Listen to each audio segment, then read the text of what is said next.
Welcome, one and all, ladies and gentlemen, to the podcast multiverse. You have jumped through the portal and found yourself yet again in the garage. I'm your host, Dan Massimino.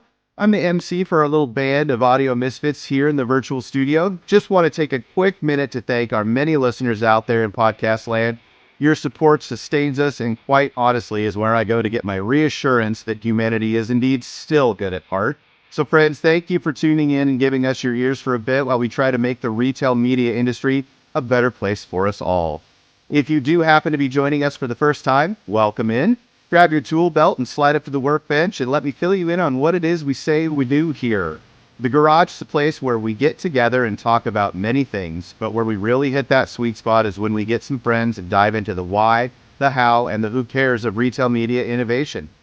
Now, I don't do this alone for several reasons. Let's list them. One, there is a ton to know about retail media, and while I know a fair bit, shared brain power is the best. Two, while the joke in my house with my wife and kids is, how many Dan Massiminos does it take to change a light bulb? One, he holds it and the world revolves around him. Out here, I try to share the spotlight a bit. And the third reason I don't do this alone is because of who my co-host is. I was recently in the happiest place on earth, and while riding one of the classics, I was reminded of my co-host. That's right, I was on the Matterhorn, and while being accosted by the Yeti, Evan popped into my head, tall, furry, northern, and completely feral. Sounds like a dead ringer to my guy, the Vice President of Product Innovation, Evan Hovorka. Hi, Evan. How you doing? Doing well, Dan. Thanks for that intro. I feel like they're slowly creeping into mostly positive and then just an increase in some like side shade. I'm here for it. You're not incorrect on anything you've said so far. I mean, you take it how you want to. I just speak the truth here. We like to have fun here. We love to share in it, right? And our guest today is about as much fun as they get, not to mention wickedly smart in all things retail media. Jon Suarez-Davis, JSD, is Superset's Chief Commercial Officer. He leads market strategy and development designed to accelerate Superset's company's growth in current, new, and expanding markets. Jon is a member of the Mobile Marketing Association, MMA, North America Board of Directors and Executive Committee, and serves on the steering committee of the Marketing Organizational Structure think tank. That's a mouthful. He's also a member of the Institute for Real Growth, not fake growth, Real Growth Advisory Board, Ridge Venture CMO Advisory Board, and the Bridge Board of Directors. Adweek named him to the Adweek 50 in 2017, a list of media, marketing, and tech executives leading the charge towards transformation. He's worked at Kellogg's, Crux Digital, Salesforce, and as mentioned, is now at Superset. He graduated at Northwestern with a degree in the most difficult class I have ever taken in my career, philosophy and communication. One of the most photogenic people in the industry, Jon Suarez-Davis, aka JSD if you're nasty. Welcome to the garage, JSD. How are you? Wow. Dan and Evan, I got to say, I think we just closed the books right on the podcast now because that intro is nothing better. It's a pleasure to be with you guys. We're glad you're here. It's one of those things we really like to do is make sure everybody feels welcome, and you certainly are welcome here. So, hey, listen, JSD, tell us a little bit about who you are, what you do. How'd you end up getting in this discipline? Is it something you would have expected, or what surprised you? Yeah. Well, who I am, I'm a Midwest boy, married 31 years to my wonderful wife, Anne-Marie Suarez-Davis. We're hyphenated, named family, two boys. That's first and foremost what I am. How'd I get to this crazy land, right? In this industry, I started in consulting and the agency side. And then I did that for many years, many decades ago. I was appreciative, Dan, you didn't totally go into my age. So I started there, then moved to the buy side. And I think, as you mentioned, I was at Kellogg's. And now I should say, right, Kellogg's, but now Kellanova and WK Kellogg Company. And then I went into the startup world, into tech. Had the opportunity to join Crux, the data management platform. As you mentioned there, Salesforce acquired us and had a really great ride at Salesforce. And then now here at Superset. And as Superset, we're a venture studio, all based in the thesis of solving problems through data and AI. So that's kind of the trajectory. Brings us to date. That's quite a ride. I think you skipped over a couple things, but fortunately, you've got Dan and I here with LinkedIn fired up. So we're going to make you go back and retell some of those stories with a little more color. But we are excited to have JSD on today's podcast. For our loyal listeners, you will have seen a trend up to this point of primarily the pragmatic partnership forward ad tech companies and some clients that really define retail media. Trade Desk, Google, we've had Mondelez. These are folks who really live and breathe retail media, and which is great because that's primarily what this podcast is designed to do: educate, inform, collaborate. But a big part of that, and a part we haven't touched on yet, is the mergers, acquisitions, overall leadership and insight from folks who've been around the block a couple times, not just CPGs, but also ad tech, privacy, software, what companies merge with what companies to make a better ecosystem. And JSD represents that better than anyone we know. And so super excited. You might hear Dan and I be a little more quiet because JSD is going to school us on all the things that have been happening in this industry. And one particular exciting evolution recently with Habu that I think we should lean into. As you know, Albertsons Media Collective is always a standardization fan. We've pushed a lot of the framework for the IAB measurement standards, and we're continuing to lean in with any standardization work that's out there. One of the most beautiful things that happened, though, in the realm of standardization and overall retail media simplification is that a major ID company bought a major clean room. Those two things are best friends and should live together. So maybe I'll start with the elephant in the room question, JSD. How did that all play out? Was it as logical as what I just said, or was there something more magical happening behind the scenes? That's a great way to start this off. And I think you really hit two really key words there, I think, which is logical and magical. And really not to be too hyperbole, but it really takes both. It does take both in startup when you're building a company, and then you find that moment in time where it does make logical sense to be acquired, but the magic has to happen. There has to be that market fit. And so I think if we just step out in the balcony for just a second, and it's great to be able to talk about this, because I think what's really important is that when we look at the problems that we're trying to solve in the industry, we need to understand that all the dynamics that are, of course, in the world that I live in, which are first and foremost technology, but what are the problems that we're solving, and what are all the other dynamics that need to take in place? So the maturity of the ecosystem, the organizational design of the buyers and sellers, the capabilities they have, can they take advantage of this technology at the time? And the point that we're talking about here with Habu is just an interesting kind of look back, just to kind of step back even slightly more. The founders, Matt Martin and Mike Moreau, our old Crux buddies from the DMP days. And so they rolled deep in data management. And through that, they really then understood the opportunity and the change in landscape from the DMP days, DMP proper days, to the CDP, and then in data clean room and broadly speaking, data collaboration. And I think their ability to understand, and Evan, you'd appreciate this. Dan, I don't remember if you're a hockey guy. I know Evan is, both, right? It truly is, the art and science of it is to understand where the puck is going, where it's going to be. And so I think if you kind of have that framework, you can kind of get your head pretty easily around where Habu, and of course, we're talking about LiveRamp and the acquisition, why that makes sense for so many reasons, for the buy side, for the sell side, and the overall kind of ecosystem. So I think magic, timing, and logic, they kind of all come together. And the one thing that I think is important, you can't second guess anything. Second guessing is basically a navel exercise, a navel looking exercise. It's just about the place and time. And when it's done, then moving forward. That's wonderful. I didn't update you though, JSD. Ever since the Oilers lost to a team from Florida, I've given up my hockey dreams. I mean, they are the Chicago Bulls to Canadian kids, to put it in context, especially those of a certain age. The Oil was fun to watch back in the Gretzky, Messier. And Esa Tikkanen, I'll throw out a deep cut out there. I'll be surprised if anyone remembers him. That's old school. He was my favorite. Yeah, that's going to go over about 82% of the listening audience. But okay, that's awesome, man. I didn't miss it. I'm Googling it right now. He was a mouthy instigator. And speaking of that, welcome to the podcast, JSD. I'm just kidding. JSD, what shift in media consumption has surprised you the most over the past few years? What has surprised me is that how long we, again, collectively in the industry have been thinking about retail media, even if we've called it different things, how long that we've been thinking about this and doing some, again, early versions of it.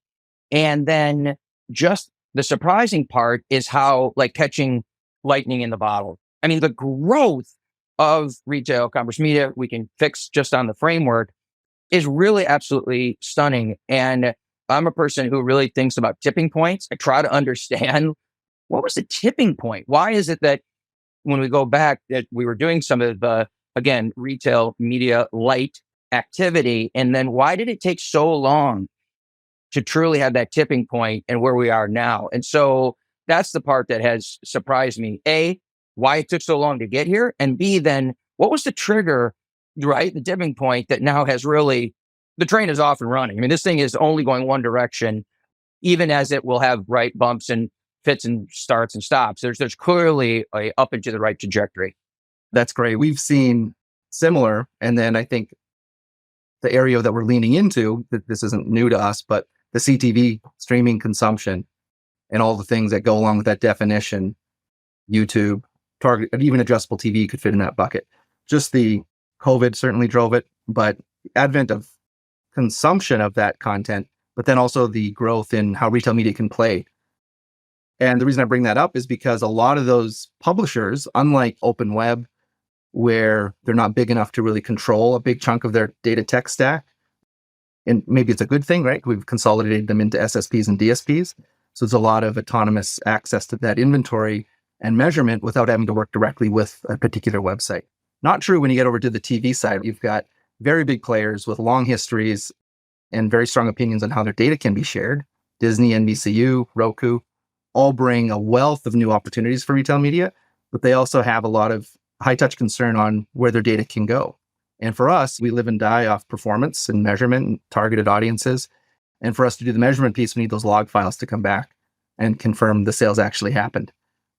Cleanroom and Habu tied to LiveRamp is a really funny thing, because we start our journey with that audience, the identity, the privacy safe identity graph begins the journey at LiveRamp, and then would kind of follow a misguided or a multi-pronged solution to get over to InfoSum or to get over to Habu or Snowflake, or sometimes back to Safe Haven. It was always unclear how we were going to close that loop.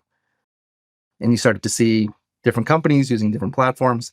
Now that the identity graph, which is audience, and the closed loop, the log file sharing, which is Cleanroom, come together and live at the same company, my job got 50% easier. So thank you for that.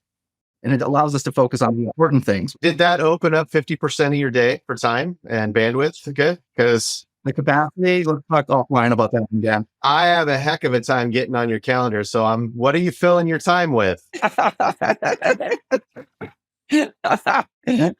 Research, quote unquote. Research. Got it. It was doing the job of three people, Dan. Let's be honest. Yeah. But that vision, I don't know if that's how you and your partners saw that coming together to unlock simplification of basic retail media, but that was the result. And I think those in the standardization world probably owe a little bit of gratitude to Superset and some of the vision you brought forth. Well, I think it's also interesting too, again, for us collectively that have been in the industry a while, there's a lot of parallels when we look at, we go all the way like just the rise of programmatic. So we just, again, ping back a little bit. If we think about all the players that were in programmatic, Kellogg's, we were basically the second. Oh, I'm sure somebody can argue about second or third or what have you. But after Project Hawkeye, P&G, we were really aggressive in programmatic. And I think back at that time, Evan, kind of to your point around the complexity of all the players and the DS. Let's just focus on DSP just for a second. All the players on DSP. And we had a very fragmented, the market was highly, highly fragmented. And then as you saw over time, the winners win, the losers fall off. And you start to, even with some of the issues still on the programmatic side, the fact is the consolidation did have an effect on many on the buy side. In the case of like us at Kellogg's or in the CPG on the buy side, the simplicity. In all seriousness, then we were able to spend more time, to your point, on things that mattered, that are truly driving the business. You could argue the same thing happened in the DMP space. Remember all the DMPs, right? And again, consolidation. And I think it's a pretty clear trajectory.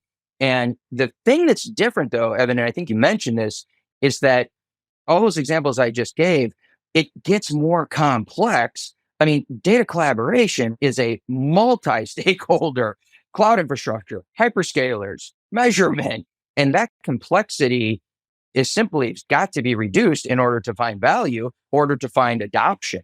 And so I think that's just what we're going through now. I do want to step back to something that you brought up, JSD, as we talked about the growth. And when you mentioned it with that acquisition piece, you talked about that tipping point. Did we identify what that is? If you had to put your stake in the ground and say, what was the tipping point that made everything accelerate? What do you think it was? You're trying when I reference the tipping point, you asked me a surprise about consumption to retail. So I'm smirking here, both internally and you can see visually, and from that standpoint, because we're getting into a pretty big debate on this internally here. Oh, good. I love stirring stuff up. Great. Here we go. Exactly. So this is the JSD point of view. So again, some people listening here like had some slightly different ones in our group here, but I have a pretty strong conviction on this that if you look at the dominance of the walled gardens, again, let's just snap a chalk line for, let's just say the last 10 years, if you will, and even how dominant that had been right in like the last 5 years, even in the COVID kind of does some funky things with the data. But the rise of walled gardens and including the rise of Amazon's role in the ecosystem as it pertains to media, I believe had a kind of disproportionate effect on this tipping point, which is to say, if I'm back on the buy side and I'm stewarding X amount of hundreds of millions of dollars, I'm trying to, on the buy side for a CPG as an example, where I can steward that investment, knowing that data is a really key part, right, of fueling that. I'm going to be looking at walled gardens and I'm looking at my options kind of getting tighter and tighter. And retailers, my customer, from the customer side, are sitting on incredible data, the closest, obviously, to the transaction data, the loyalty data, not only for media, but for other things that we can talk about, innovation, right? Price pack architecture, category management, everything. Okay, I need to unlock that. And I think that's clearly one trigger point, or tipping point. I mean, I think the obvious, it's good business on the retailer side. I mean, a media business as a retailer is getting into the media business, pretty nice additional revenue, some margin expansion. And I think those two things coming together really are, my point of view, that was the key tipping point. And to be clear, the debate internally wasn't so much on these kind of macro. It was really more about the role of the walled garden and how much it influenced that. So that's my take. Interesting. Evan, follow up. You think it was that? I love that. Good question. Historically, consolidation and mergers and acquisitions hasn't always led to improvements, at least not for the media practitioners, the buyers, and those that have to represent the performance. Many examples of ad tech being scooped up and then shelved, or R&D budgets just can't keep up. In this scenario, it was a unique proposition of, hey, these two things need to live together anyway, and not just for retail media, but anyone using data-driven media. Data-driven media is exploding. Just take CTV, RMN alone. The growth in those two topics is phenomenal. And now we're going to move two of the most complex, I'll say complex in terms of data privacy, cost, management of process. We need an audience for almost every campaign. We need measurement for every single campaign. And the more data you use, the more privacy safe solutions we require. So the merge of those two, as you can tell, my third question now, or third comment, I'm a little fascinated by it, really accelerated our ability to focus on the things that matter. And that's not to say Habu doesn't matter, but it's just a tool in a toolkit. It's a clean room that's going to service the needs at an exceptional capacity. And now we can go actually do the things we're here to do, which is build a CTV channel, find performance across a multi-channel strategy. We're not here to connect dots on the technology side when they can be connected through M&A and logical combining of companies. So to me, back to the savings and the ability to focus on what matters, those two coming together, like you said, have unlocked it. I think the simplicity, like we've talked right around the technology itself. Let's just say in these two companies, broadly speaking, or just for argument's sake here. And I remember the conversation you and I had around, again, needing to have a more streamlined, right, approach, the simplicity, more, you said you're not in the business of stitching it together properly. So you know what business you're in and what you're not. And I'm curious how you thought of calibrating the importance of simplicity, the importance of cost, the importance of, hey, if I brought on another tech solution, I would need additional capability. So I'm just kind of curious how you calibrated those things. I have we'll see how popular it is, but it's a very pragmatic answer to that. And it's build the tech as close as you possibly can to the core reason for being. And so in our case, it's cycling through data use cases. And it's not just audience and measurement. Those are the two selfishly that we care about the most. But we have clean room solutions with CPGs where they want to build a predictive model to see maybe coupon redemption or suppress folks who already have their app downloaded. In those scenarios, let's just play it back. We have an identity company. All of our CRM data has been managed and processed. And now we're able to activate on this really great digital ID. Great for Albertsons. Now along comes a top CPG and says, hey guys, I've got a separate solution over here with a different identity graph, and it's running on a different clean room. I need you to connect these two so I can go suppress my 4 million app downloads. The amount of work required to connect those two dots is almost never going to pay off in terms of what are you learning from this? What are you gaining from merging those two things together? You're going to have some media efficiencies by suppressing, but at what cost? Those of us that have been around clean rooms for a while, I mean, they're not necessarily cheap, sometimes for good reason. And so now you've got a situation where two companies are investing in two different tech stacks and still can't communicate efficiently. So the more we can build any type of clean room solution, insights, models, collaborative AI generation for creative, those things are going to require like our item feed, but maybe their creative treatment or that brand's color palette. But they really wanted to make it shoppable. So now they need our QR codes and our DCO. They have to live and breathe in the same system that then is activating on the media and measuring the media, in my mind. And maybe it's just a lazy answer. Every hop you take away from that core introduces cost, taxation, ID infidelity. And so just squish it together in a strategic way, and you can satisfy all those needs, ideally with one cost. We can share the cost of the clean room at that point. We did a great collaboration with Pinterest, and there's a couple social platforms coming on after this. We were first to market with closed loop through clean room with Pinterest. Super simple. One clean room gets spun up, shared cost, log files go in, sales go in. All of a sudden, you've got best-in-class closed loop measurement on a really popular social platform. Brilliant. If that were built at a different clean room tech than Habu, and it started with LiveRamp Safe Haven, but moved to Habu, what a nightmare. It turns a 5 out of 10 in complexity into a 9 out of 10. And now you've got different companies in the middle. There's 2 third parties plus the 2 partners. Not to say it's impossible, but man, it really requires more proven value than to go down that journey. And when you're working in innovation, that's part of my title here. The higher that threshold is, the less we're able to get done. We need to have things moving quickly and proving value quickly. That's what our clients want too. So introducing extra hops that don't add value is, to me, a complete waste of time. I'm not sure. Do you start out by saying it potentially could be a bit controversial? It's sure as hell not lazy. I really agree with that approach. And the reason I asked you to kind of go through it is because if you flip the tables on the tech side, that actually is a little bit of the fulcrum that an early stage tech needs to understand. It goes back to your kind of point around, is it logical or magical where the consolidation happens? And because, again, broadly speaking, not all, but many startups that are challenging the incumbent in the technology, a little bit by definition, they've started from a white canvas. They, more often than not, are superior from a technology standpoint. Again, we saw this in the DMP days. Crux was not the first DMP. We joined the party halfway through.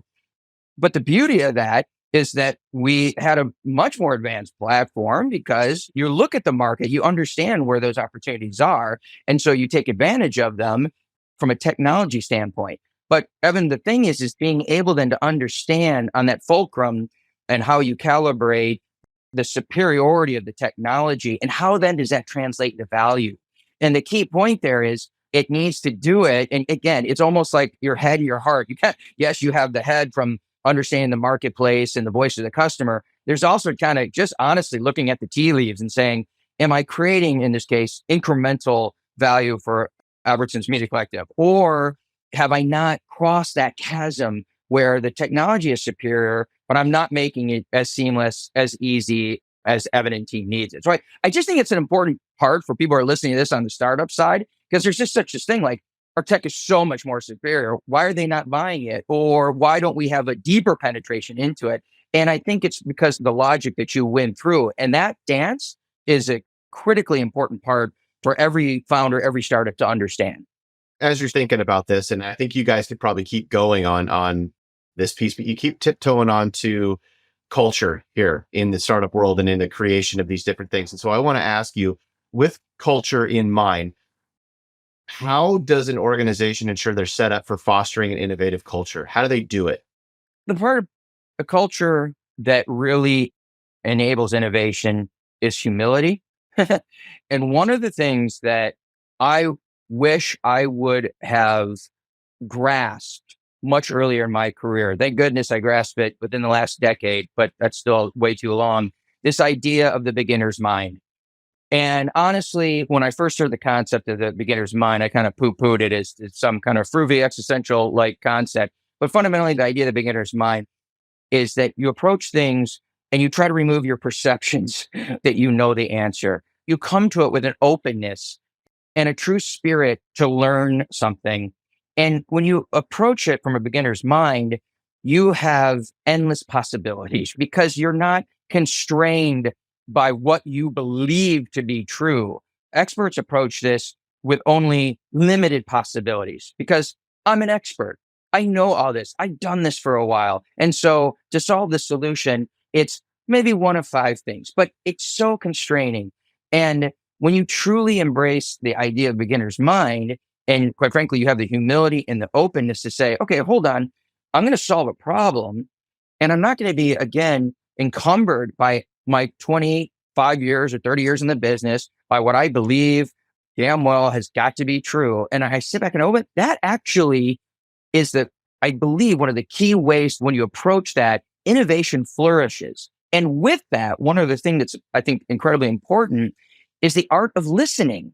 And again, thanks, Mr. Captain Obvious, but people talk around or say, hey, I listen. But if you really do listen to understand, right? Or you just kind of listen, yeah, as soon as Dan gets done saying something, oh man, I can't wait till he gets done because I already am formulating my response. You're jumping in. And whether it's been on agency consulting or again, CPG or startup or big enterprise sales force, the teams that truly innovate, that truly disrupt, they fundamentally have a beginner's mind approach.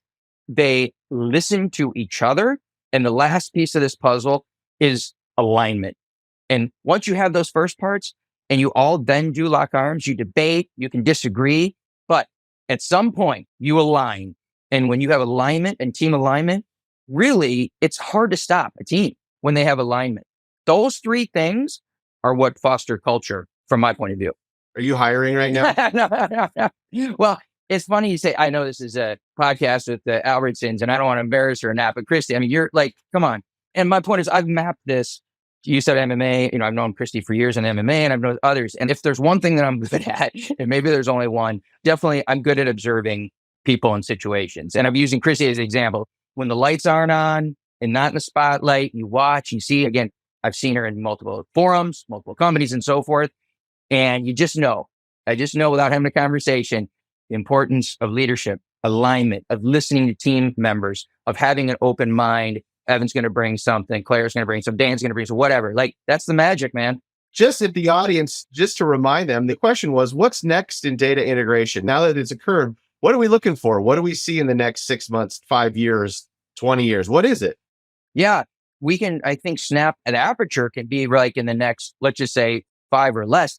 You can probably maybe feel from my wind up here. I feel pretty strongly about this. And Evan actually has pointed this out a couple of times in the data collaboration, the importance of privacy and consent and permission. And I feel strongly that as we see data collaboration continue to flourish, and let's be honest, like we are in the early stages of that, of true data collaboration. It is still complex. It's actually not so much technology. It's more process protocol that is the hardest parts of data collaboration right now. And I feel strongly that the next kind of major area that we're going to need to focus on is true, not just consent, not just simply binary, do I consent to data or not? Yes, of course, that's Green's fees, but the idea of how we have permissioned data, not just the consent, but the actual permission for various usages, whether it be targeted advertising or analytics or measurement, and the completeness of that data and the permissions that then flow downstream into all the touch points.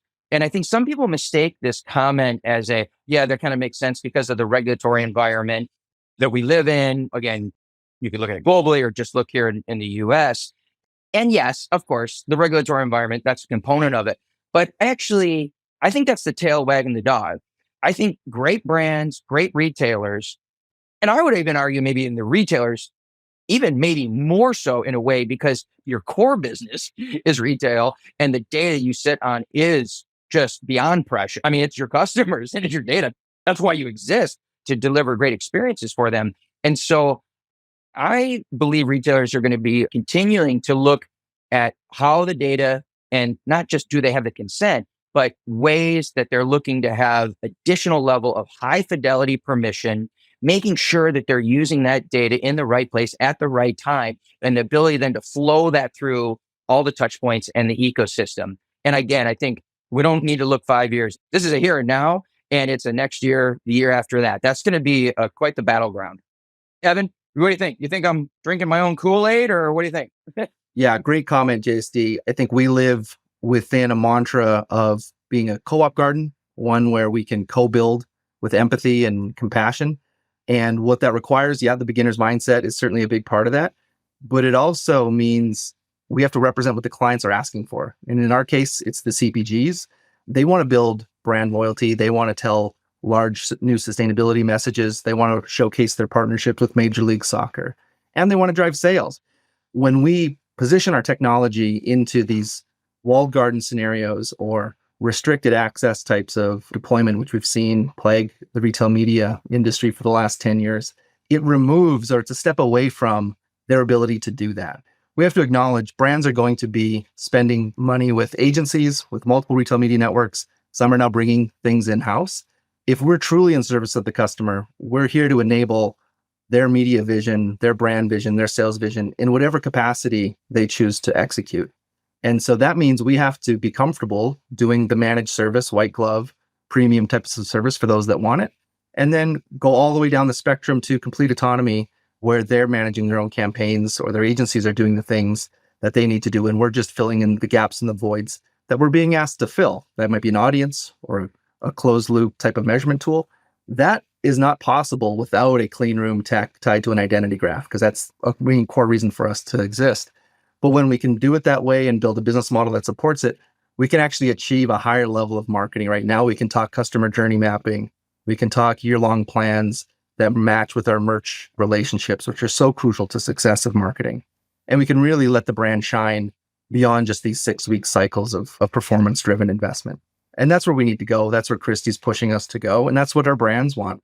So my question back to you then, if that's the whole journey, and I'm going to go off script here because you've been answering our questions with too much ease, how do RMN do that when the relationship with other RMNs is somewhat contentious and relationships with the agency of record for the brand is not necessarily contentious, but ambiguous? We're going to need to hold hands with a beginner mindset much more frequently to solve that, I think. 100%. Yeah. And boy, I think, oh goodness, you got the gears just spinning, because I think one of the things that, and I believe we maybe touched upon this when we were together in Cannes, when you just have the buy and sell in media, and of course you have the agency in the original construct. I've been on the buy side, that CPG side. And I know I mentioned, being married to 31 years, but my wife was 20 years at Kellogg's. And she always reminds me, I was in the center of excellence. She was a P&L owner. So she ran marketing for divisions, and never let me forget, who had the real job. But the point that is in that is that the dynamic on, we'll just use CPG, right, as a category example, to the retailer, it's so multifaceted, right? And there's such high stakes to get it right. And I think whether you said, right, white glove service, whether agencies playing a role and agencies playing a role, or it's self-service, I think we have to just be realistic and understand the dynamics on the buy side, from merchandising and sales to marketing to media, as they get their house in order. And they are. Again, this is a positive podcast. I'm seeing really incredible, I won't name names on the CPG side, but the positive side is they are having the tough questions. These are tough questions. It was easy when you got silos. I got national media, there's a shopper marketing, and we got trade. We're all friends, but no reason to really collaborate a heck of a lot. I'm kind of joking, but back in the day, that's how it was. Now the stakes are so much higher for them to really make sure that these joint business plans are developed and articulated, constructed, architected to again have that alignment I talked about. And you have human behavior introduced to this equation. Wait, am I going to give up? Wait, I own a couple $100 million or billion, depending on which category we're talking about here. And so, in my view, where we're going to see some of the progress, the winners will have this alignment that I referred to, and that alignment is going to drive. The technology is critically important, but some point in this game, technology surpassed the organizational design of most companies. And we're really past that point. And so that part is critical. And kind of just really quickly, why I went down that path is because I started by saying the value of data that is so critically important in the completeness of data.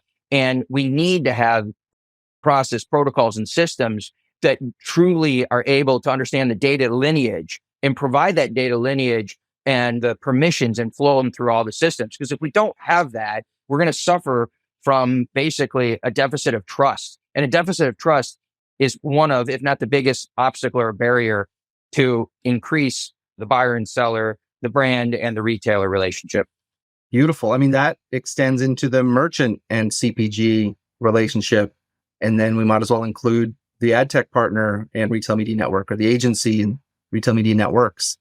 I think that's what the industry, and probably all industries, can benefit from. It's just a proper acknowledgement of the role each of us can play. None of us are going to be the monopoly holder of retail media. And then to do what's best for customer requires a humble acknowledgement of the role we can play. And I think that that is a mantra that's held with a couple of our partners, those that we lean in with most. And we're seeing the most growth with those, not surprisingly. Yeah. And Evan, would you agree within that? And I know we touched on this and can, even the nomenclature of media in the retail media network, the category, like it's limiting a little bit in the sense of there's so much. Yes, media creates incredible value, but the role of the retail media network in this case, again, going back to not only driving awareness and purchase intent and performance, but the insights that drives innovation and pricing and models that you referred to, right? And again, I'm preaching to the choir because you're retail, but you talk to merchandising and category owners and so forth and Catman, et cetera. Hold on, this high fidelity data will give me better insights on penetration and innovation, on velocity. Like that's cool what you're doing on media, but wait, hold on. You can tell me velocity with this shorter interval. Like I've been waiting months or weeks. I can get it in days. Those are game changing in addition to the value that the classic kind of brand to retailer on the media side can play. I'll throw two quick things out there, and then Dan happens to be our resident in-store merch expert, so he can correct me. But if you go even deeper than merch media split, why are we splitting national dollars from shopper dollars, even trade dollars in that mix? The goal of the CPG is still the same, but they've been forced to play in these different spaces because you need an agency of record to buy linear TV. You need your retail media networks to get closer to the guest and the shopper and the conversion. So I'm going to chop up my budgets and give them to different people. Like, how chaotic is that? So let's fix that. But then when we see merchandise aligned to our media, I mean, the performance is phenomenal. So what about that agency could tap into the fact that, hey, this brand or this sub-brand is actually losing shelf share. They've shrunk their SKU assortment. They've gone down a couple levels on the shelf. No matter how much media you pump into it, you're going to see lower performance than last year. So agency, CPG, retailer, what if we take some of those dollars, put them into the merchant trade fund bucket and get that shelf space back? Or launch a new product. What a great opportunity to launch new products with the retail media network and the merchant coming to the table and the agency doing big branding. You can solve some of the bigger problems versus throwing the same money down siloed pipes and hoping the collective performance is increasing. When those channels don't talk, you're just hoping for the best.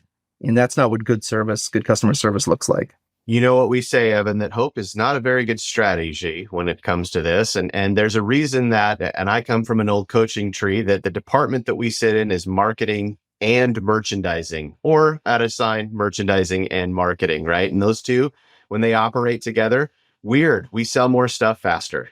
Funny how that works.